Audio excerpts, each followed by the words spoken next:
প্রিয় বাবা, কেমন আছো তুমি? নিশ্চয়ই ভালো। আর ভালো থাকবেই বা না কেন? শুধু এই ভালো থাকার জন্যই তো হঠাৎ স্বার্থপর পরিচয়ে পাড়ি দিয়েছ কল্পনাহীন অপ্রত্যাশিত এক আগন্তুক হয়ে।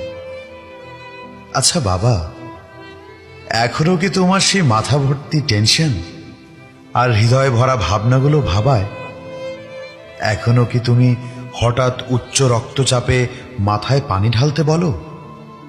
ওহো, কথায় কথায় বলতে ভুলেই তো গেছি, তুমিহীনা আমি আর আমরাই বা কেমন আছি। জানো বাবা, তোমাকে ছাড়া এখন আমরা দারুণ দারুণ আনন্দ আর আহ্লাদ দিন কাটাই। তোমাকে আর কখনো মনেই পড়ে না, কিন্তু মাঝে মাঝে প্রায় আচমকা দরজা খুলতে যাই, মনে হয় এই বুঝি তুমি ডাকছো। তোমাকে আর মনে না পড়লেও মাঝে মাঝে সেই বায়নাগুলোর কথা এখনো মনে পড়ে বাবা। জানো বাবা, তুমি নেই বলে আমাকে কেউ আর শাসনে রাখে না। এখন কখন যে কোথায় যাই তবু কেউ কিছুই বলে না।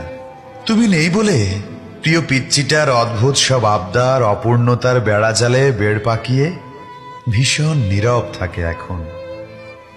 তবে তবে এখন আমার নিজের আবদারগুলো নিজেই মেটাতে শিখে গেছি, কিন্তু তারপরও কেমন যেন পরিপূর্ণতার পরিপক্কতা লক্ষ্য করি না।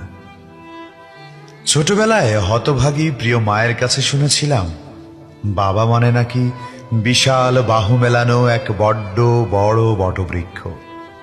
কিন্তু কিন্তু সামান্য সাংসারিক নামক বৈষয়িক নড়বড়ে বাতাসেই উপড়ে পড়ে যায়, সেটা কারোর কাছে শেখা হয়নি কখনো। তুমিহীনা এখন পাগলিটা আর পিচ্চিগুলোর অদ্ভুত আবদারগুলো রাখবে কে? ও, এখন তো সব দায়িত্বই আমার। অজানার এক অনিশ্চিত পথে কেমন আছো তা জানি না, শুধু দোয়া করি ভালো থেকো। পারলে পারলে আমার জন্য দোয়া রেখো, যেন তোমার মতো স্বার্থপর হয়ে না পালিয়ে যাই, যেন সবই ঠিকঠাক সামলাতে পারি।